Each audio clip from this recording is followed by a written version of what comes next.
Bonjour tout le monde, bienvenue dans cette première capsule lexique officielle où je vais prendre le temps d'expliquer certaines expressions, certains mots, certains langages utilisés par les intervenants que des fois vous avez peut-être déjà entendu dans d'autres contextes. Aujourd'hui, pour cette première capsule, je voulais faire un petit retour sur une expression que j'ai utilisée dans la présentation, dans le fond, dans les conseils que je donnais durant la semaine de prévention du suicide. Donc, à la slide numéro 5, donc la slide, quel bel anglicisme, à la page numéro 5, à la cinquième image de conseil, donc celle où je dis ne vous oubliez pas. En fait, la phrase va comme suit, c'est-à-dire accompagner un proche qui souffre peut être exigeant, surtout lorsque la situation perdure. Vous aussi aurez besoin de ventiler la charge émotive reçue de ces échanges.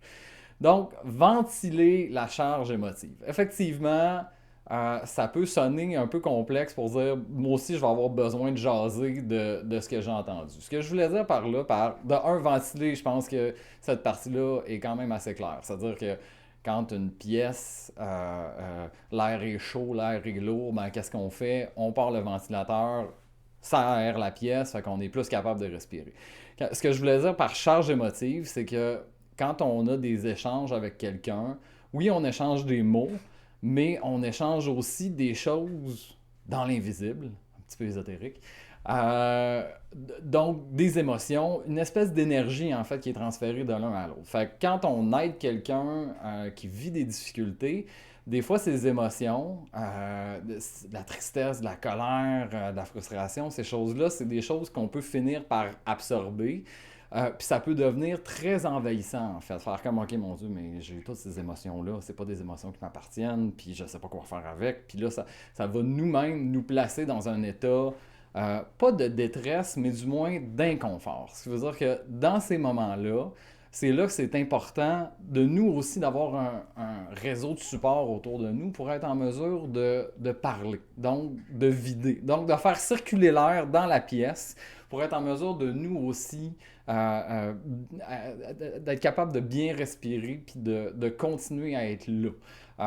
Donc, évidemment, cette charge émotive-là, une charge émotive, c'est pas juste quand on est en contact avec l'autre, c'est juste, ça peut être une journée qui a été un petit peu plus difficile pour nous.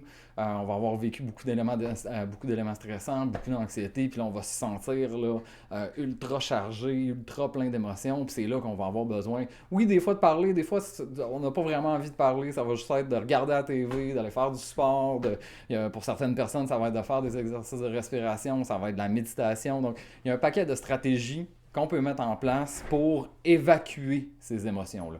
En gros, quand je parle de ventiler la charge émotive, c'est juste de faire sortir ce trop-plein-là pour éviter de le garder, puis en bout de ligne, nous aussi se mettre à pas bien aller parce qu'on va avoir trop tout accumulé, et nos émotions, et l'émotion de l'autre dans ce contexte-là. Donc, j'espère que pour ceux peut-être qui n'avaient pas bien compris ce que je voulais dire par cette expression-là, j'espère que c'est plus clair.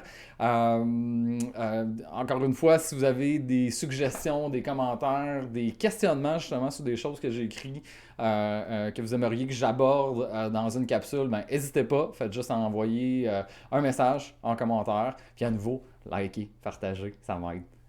Bye!